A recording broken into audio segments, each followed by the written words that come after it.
podcast Salaria. Di sini kita akan kedatangan tamu yang spesial dari siswi-siswi SMA Negeri 1 Larantuka. Inilah bintang-bintang tamu kita yang spesial dari siswi-siswi SMA Negeri 1 Larantuka. Yang pertama ada Rizkia. Halo. Yang kedua ada Anyeliun. Yang ketiga ada Putri. Hai. Yang keempat ada Randy. Jadi di sini dengan kedatangan empat bintang tamu kita pada hari ini, saya akan mewawancarai mereka tentang bagaimana sih perlawanan bangsa Indonesia terhadap bangsa Eropa pada abad ke-19 dan sesudah abad ke-19 itu. Jadi kita semua tahu bahwa bangsa Indonesia pernah melakukan perlawanan terhadap bangsa Eropa sebelum dan sesudah abad ke-19 itu. Jadi di sini saya mau menanyai kepada kalian semua tentang apa aja sih kelemahan dan ciri-ciri perlawanan bangsa Indonesia sebelum dan sesudah abad ke-19 itu. Perjuangan bangsa Indonesia sebelum abad ke-19 terus mengalami kekalahan karena memiliki banyak kelemahan. Kelemahan yang dimaksud yaitu yang pertama, tidak adanya koordinasi antara satu perjuangan dengan perjuangan lainnya. Yang kedua, perjuangan bersifat musiman atau sporadis. Yang ketiga, menggunakan persenjataan tradisional di mana persenjataan bangsa Eropa lebih modern. Nah, jadi kan Anda tadi membahas tentang kelemahan perlawanan bangsa Indonesia sebelum dan sesudah abad ke-19 itu. Sekarang saya menanyakan kepada Anda, apa aja sih ciri-ciri perlawanan bangsa Indonesia sebelum dan sesudah abad ke-19 itu? Baik, ciri-ciri perlawanan bangsa Indonesia sebelum abad ke-19 yaitu masih bersifat kedaerahan. Yang kedua, belum memiliki ide nasional yang jelas. Yang ketiga, menggunakan senjata tradisional seperti bambu runcing, golok, dan senjata tradisional lainnya. Dan yang terakhir yaitu dipimpin oleh orang-orang yang dianggap berpengaruh seperti bangsawan atau tokoh-tokoh agama. Dari kelemahan dan ciri-ciri yang disampaikan oleh bintang tamu kita Rizkia, dan sekarang saya akan menanyakan tentang contoh-contoh apa saja sih perlawanan yang dilakukan bangsa Indonesia terhadap bangsa Eropa pada abad ke-19 itu. Ya baik, Perang Patimura pada tahun 1817 merupakan sebuah peristiwa sejarah yang terjadi di Maluku, yang merupakan bentuk perlawanan rakyat terhadap VOC atau Serikat Dagang milik Belanda. Maluku yang merupakan surga rempah-rempah memang kerap didatangi oleh pedagang dari Cina, India, Eropa, hingga Arab. Maluku yang merupakan hal ini yang membuat VOC datang dan Belanda resmi menguasai Maluku dan membuat kesengsaraan bagi rakyat. Baik, dari penjelasan yang diberikan oleh bintang tamu kita Angel, sekarang saya akan menanyakan kepada bintang tamu kita selanjutnya, kepada Putri. Latar belakang apa aja sih yang menjadi perlawanan masyarakat Maluku terhadap bangsa Belanda? Oke, latar belakang perlawanan masyarakat Maluku terhadap Belanda pada tahun 1817 adalah yang pertama, tindakan monopoli perdagangan rempah-rempah yang dilakukan Belanda melalui pelayaran hongi di Maluku. Yang kedua, tindakan kesengsaraan Maluku karena kebijakan penyerahan ikan asin, kopi, dan hasil laut lainnya kepada Belanda.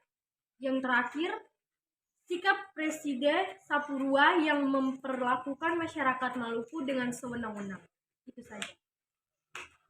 Jadi dari penjelasan latar belakang yang diberikan oleh bintang tamu kita tadi, sekarang saya akan menanyakan tentang bentuk-bentuk apa aja sih yang dilakukan bangsa Indonesia terhadap bangsa Belanda. Baik, di sini saya akan menjelaskan bentuk-bentuk perlawanan yang dilakukan Patimura.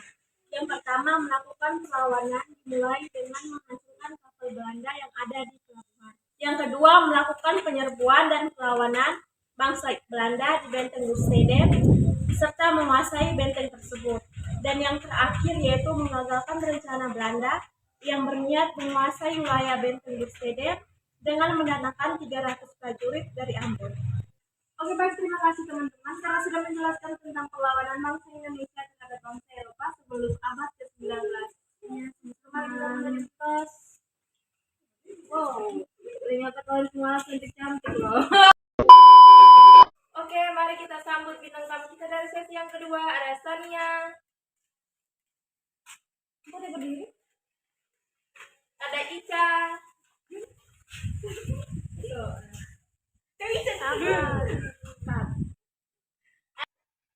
Oke, baik. Seperti yang kita ketahui, bahwa bangsa Indonesia pernah melakukan perlawanan terhadap bangsa Eropa sebelum dan sesudah abad ke-19.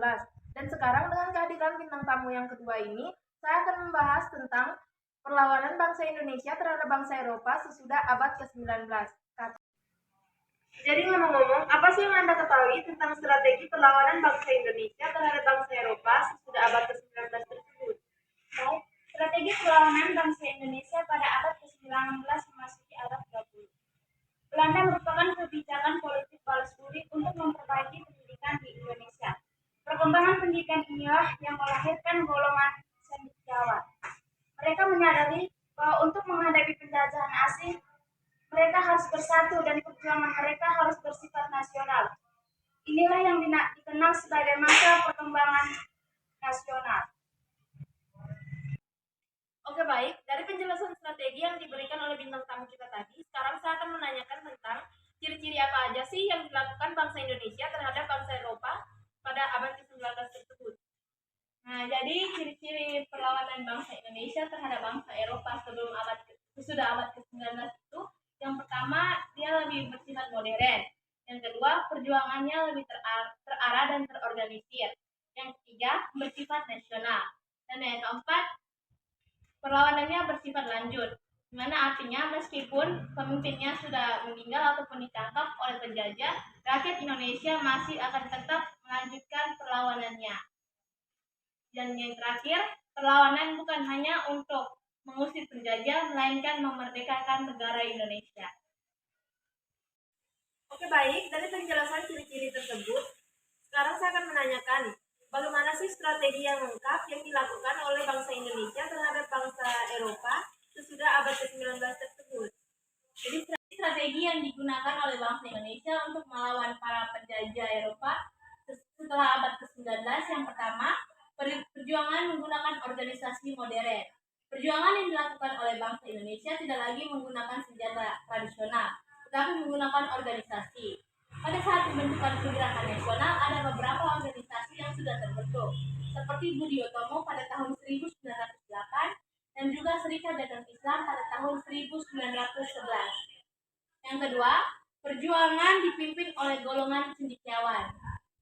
Perjuangan tidak lagi dipimpin oleh raja ataupun penjajah, tapi dipimpin oleh golongan cendekiawan yang dianggap dapat atau mampu memimpin masyarakat untuk melawan para penjajah.